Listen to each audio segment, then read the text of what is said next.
we have covered robots, we have covered avatars, what else? Now, here it is.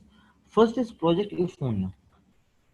This is where the real power of artificial intelligence comes into play, like the real power. Now, Project Euphonia is a Google undertaking in which they are using artificial intelligence to help people who are suffering from speech difficulty. People who have ALS or Parkinson's or some other motor neuron disease in which either they cannot control their tongue or for whatever reason they cannot speak or they can't speak clearly. For those people, this project has really been a blessing. What it does is that suppose some person is having ALS and at that stage he can't speak clearly. Remember Stephen Hawking? It was just before he became in a computerized voice, his normal voice, which was so hard to understand. Now, what Project Euphonia does is it maps it into words and then it translates those words in the same voice of that people.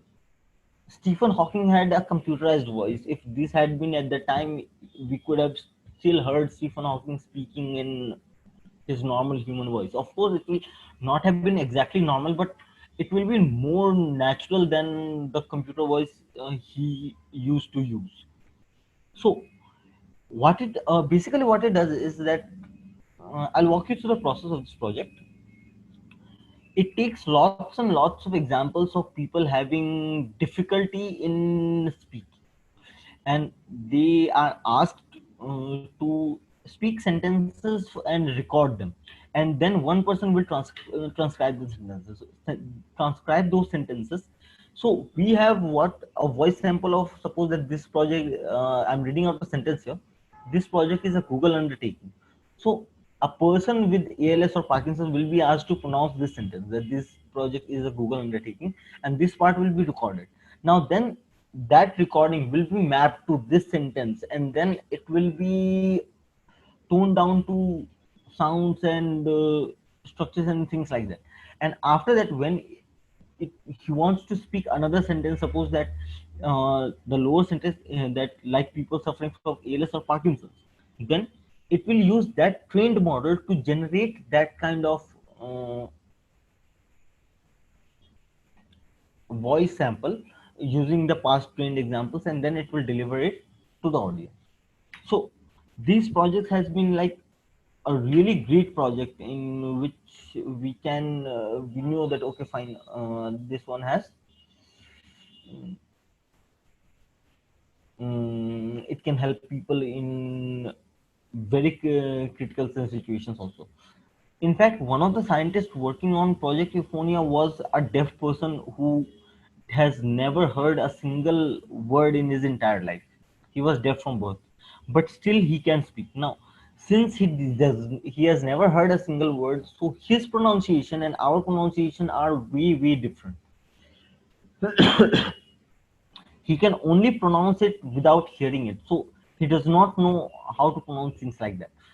Based on this, he had a very difficult pronunciation of all the words in the English language, and people were not able to understand it. Now, this project was created by him so that other people can understand him better.